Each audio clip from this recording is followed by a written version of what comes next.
Hey, hey, it's Yolanda Shoshana, Courtesan Curator, Seduction Alchemist, Clairvoyant, and Witch, coming to you with a weekly Oracle card reading of the week. I hope you are having a great weekend. I'm having a pretty good one. It's hot in New York City, to say the least, and I went to the book expo for the weekend. I can't wait to share all that fabulous book info I have for you.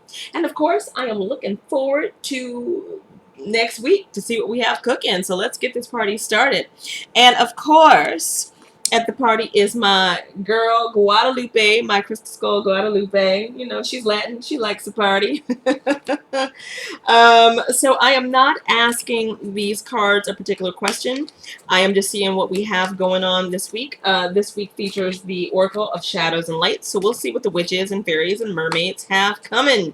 All right. Ooh, first card we have Kali. If you don't know Kali, you need to get yourself some Kali. But you have conjured her up. You have conjured up this Hindu goddess to come and clear up some things. She is a very powerful goddess, and this is a powerful card because she symbolizes birth, death, and rebirth. So kicking it off at the beginning of the week is a bit of rebirth. It's the new you trying to come out. Kali is going to kick some bad energy to the curb. She's going to clear out things that you no longer need, things that are draining your energy, your strength, your relationships, things that are basically in your way. Now she is here to say, okay, let's get you unstuck and let's get this life of yours on the path that you want it to be on. The question is, are you ready? And if you conjured her, that means you are ready. So it's a great time for some rebirth in your life and some new things. This is great energy. She is fire. So the week kicking it off is going to be on fire. So, you know, feel your fire. I like this card. So let's see what we have cooking for midweek. So consider Kali energy really around Monday and Tuesday, where you can really get that beginning of the week energy going, your rebirth, get that kicked off. It's a good time to do it. I always say Monday is a great time for massive action. Let's see, for midweek, we have, oh, wow, the Carnivorous Flower Fairy. Okay, this is interesting. She is here to say, pay attention. She's letting you know that there's somebody in your corner that's not really for you. They don't have your best interest at heart necessarily. They're going to use you, take an opportunity to get something from you and not necessarily return the favor.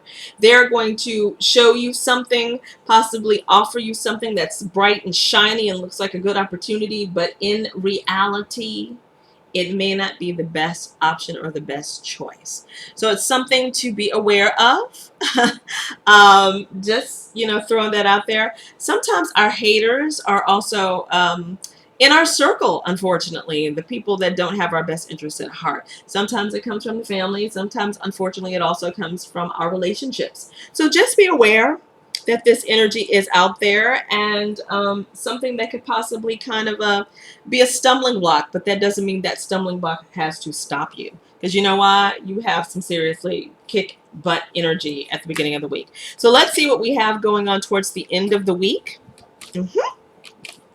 Wow. Okay, we have the trick-or-treaters, and this is interesting. This reading is really interesting for people who are going through some changes. So the trick-or-treaters are actually here. So this witch here is here to remind you of your magic. And her assistant with the skull head, notice that we pulled some skull energy in today, is also there to assist as well. The jack-o'-lantern actually symbols light.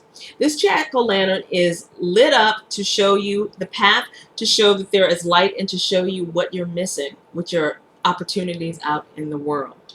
So they are here as resources and guides for you to remind you how fabulous you are and how magical you are. You tap into that inner magic and you unleash it, and look out where you come. So let's do a quick recap, because I want you to really grasp what happened here and notice the skull energy.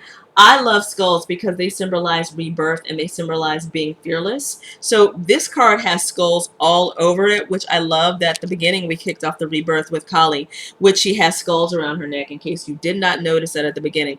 But you called in this energy. You said you want change. You want something new. You want to be true to you. And you know what? It's about damn time that you rock yourself, okay? But wait a minute. There's somebody here that may not like all of this whole new you and your happiness, and that's unfortunate because, you know, misery loves company. Some people like that you're in your rut and they like that you're down because it makes them feel better because they're the one shining. Well, you know what? Screw them. Get some new friends if you gotta. Sometimes you gotta let people go when you're climbing. You know what I'm saying? But wait a minute. Don't forget you're being guided, and the light is there if you choose to walk to it. This is an amazing reading, and if you are going through any change, and most of us are, this should really speak to you. So embrace all of this and, you know, unleash yourself. You let that magic, you know, shine and shimmer and step into your own spotlight. You are amazing. Keep your head up and your heart open. And don't forget that I truly love you. Namaste.